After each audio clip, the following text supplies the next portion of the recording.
ସାଙ୍ଗମାନେ ନମସ୍କାର, ଜୟ Jagannath, good morning. ଆପଣମାନେ କେମିତି ଅଛନ୍ତି? ମୁଁ ଭଲ ଅଛି। ଆଜି ଗୋଟେ ମୋର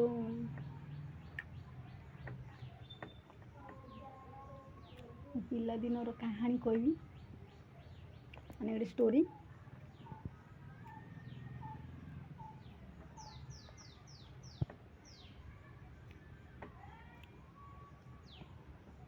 ପିଲାଦିନେ ମୁଁ ଚୋରୁଣୀଟେ ଥିଲି।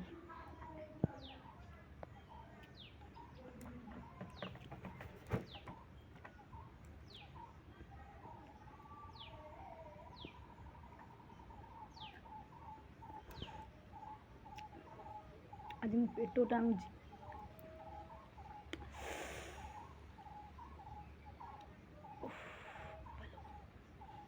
ଖାଇବାକୁ ଇଚ୍ଛା ହଉନି, ବିସ୍କୁଟଟାଇ ଖାଉଛି।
ଷ୍ଟୋରିଟା କ'ଣ କି, ଆମ ପିଲାଦିନେ ବହୁତ ଛୋଟବେଳେ ବହୁତ ଦୁଷ୍ଟ ଥିଲି।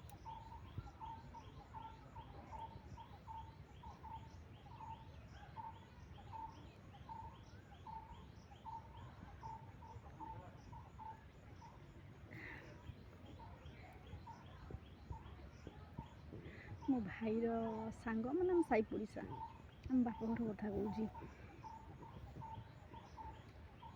ସମସ୍ତେ ଖରାବେଳେ ଶୋଇପଡ଼ିବେ। ମୁଁ କ'ଣ କରିବି, ଆମେ କ'ଣ କରିବୁ, ସମସ୍ତେ ଭଉଣୀମାନେ ମିଶିକି ସମସ୍ତେ ଶୋଇପଡ଼ିଲେ ଆମେ କରିବୁ, ଆମ୍ବ ଗଛକୁ ଟେକା ମାରି ଆମ୍ବ ଝଡ଼େଇବୁ, ତାକୁ ବ୍ଲେଡ଼ ପତ୍ର କାଟି ଯେଉଁ ଶୁଖିଲା ଲଙ୍କା ଆଉ ଲୁଣ ତା ଶିଳରେ ଆଗେ ଚୁରା ହେଉଥିଲା। ଶିଳରେ ଚୁରିକି ତା ଖରାବେଳେ ଖାଇବୁ, ଭଲ ଲାଗେନି? ଆପଣମାନେ ଖାଆନ୍ତି?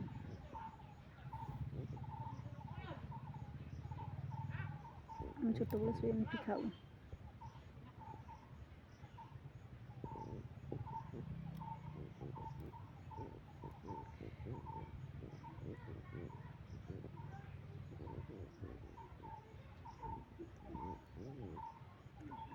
ତାପରେ ସମସ୍ତେ ଖରାବେଳେ ଶୋଇପଡ଼ିବେ। କାକୁଡ଼ି ବାଡ଼ି ଭିତରେ ପଶିକି କାକୁଡ଼ି ଚୋରି କରିବୁ, ଲୁଣ ଆଉ ଲଙ୍କା ଶିଳରେ ଚୁରିକି ତାକୁ ଖାଇବୁ।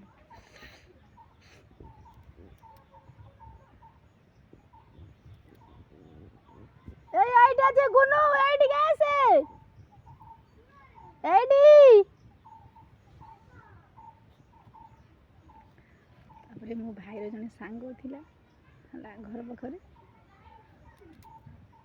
ସାଙ୍ଗ କହିଲା, ଆଉ ତା ଭାଇ ପଚାରିଲେ ମୋତେ, ଆମ ଲେମ୍ବୁ କିଏ ଆଣିଛି? ମୁଁ ସେଠି କ'ଣ କରୁଥିଲି ନା, ସେ ଯେତେବେଳେ ଆମ ଘରେ ତାଙ୍କ ଭାଇ ପହଞ୍ଚିଲେ, ମୁଁ ସେ ଶିଳରେ ଶୁଖିଲା ଲଙ୍କା ଆଉ ଲେମ୍ବୁ ଚୁରୁଥିଲି, ହେଲା। ମାନେ ତାକୁ ଶିଳରେ ତାକୁ ଯେଉଁ ବାଟିଲା ଟାଇପ୍ର କରୁଥିଲି। ତାପରେ ଖାଇବା ଚୁରିକିରି ଶିଳରେ ସେଇଠୁ ମୁଁ ଚୁରୁଥିଲି। ସେଇଠୁ ଆମ ଭାଇ ଆସିକି କହିଲା, ଆମ ଲେମ୍ବୁ କିଏ ଚୋରି କରିଛି, କିଏ ଆଣିଛି? ମୁଁ କହିଲି, ମୁଁ କିଛି କହିଲିନି। ସେ ଚୁପ୍ ମାରି ରହିଗଲି। ମୋ ଭଉଣୀ ଘରୁ ବାହାରି ଆସି କହିଲା, ସେଇ ବା ତମର ଲେମ୍ବୁ ଛିଡ଼େଇ ନେଇ ଆସିଛି। ମୁଁ ଜାଣିଥିଲି ଏଇ ଆଣିଥିବ, ଆଉ ସକାଳୁ ଯାଇଥିଲା ଏଇ ଆଣିଥିବ ଆଉ। ମାନେ ଏତେ ଚୋରୁଣୀ ଥିଲି ମୁଁ।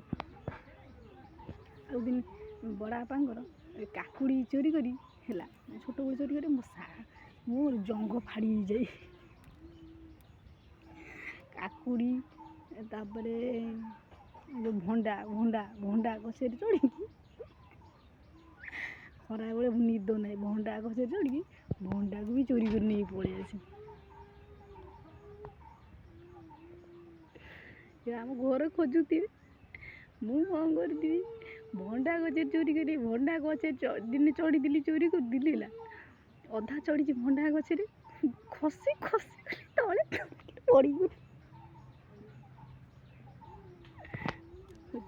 ଜଙ୍ଘ ମାଡ଼ ହେଇଯାଇଥିଲା ମୋର ଛୋଟବେଳେ ଏତେ ଚୋରି କରୁଥିଲି ମୁଁ ବହୁତ ଦୁଷ୍ଟ ଥିଲି ଶାଶୁଘରକୁ ଆସିଲା ପରେ ସେଗୁଡ଼ା ମୁଁ ମାନେ ଭାବେ ମୋ ଲାଇଫ୍ରେ କ'ଣ କ'ଣ ସବୁ ହୋଇଥିଲା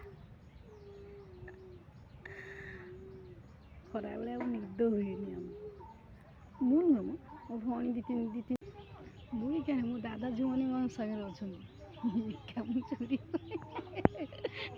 ଖରାବେଳେ ନିଦ ହୁଏନି ଏମିତି ଚୋରି କରୁ ଆମେ ଦାଦା ଝିଅ 2-3ଟା ଆମେ ଦିଟା ବଡ଼ ଭଉଣୀ 2 ଜଣ ତ ବାହା ହେଇଯାଇଥିଲେ ବାହାଘର ତାଙ୍କର ସରିଯାଇଥିଲା ଆମେ ଚୋରି ଖରାବେଳେ ନିଦ ହେବନି ଆମେ ଚାଲ ଖରାବେଳେ ଆମ୍ବ ଝଡ଼ିବାକୁ ଯିବୁ ଏତେ ଛୋଟବେଳେ ଆମେ ଏତେ ଚୋରି କରୁଥିଲୁ କୁହନି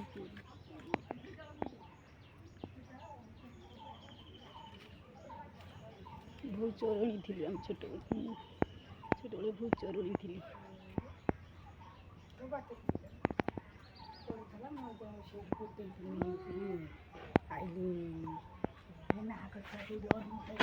ନାଇଁ ତମେ ଛୋଟବେଳେ କ'ଣ ଚୋରି କରୁଥିଲ ଡାଳ ବାକି ଦେଖିଲା ନାଇଁ ଏବେ କେମିତି କଥା କହୁଛି ଜାଣିବ ନା ଏମିତି କଥାବାର୍ତ୍ତା କରନ୍ତି ସେଇଆଡ଼େ ପଛନ ଘର ମାଇକି ଦେଖ ଏମିତି କଥାବାର୍ତ୍ତା କରୁଛନ୍ତି ମୂର୍ଖ ମାଇଣ୍ଡା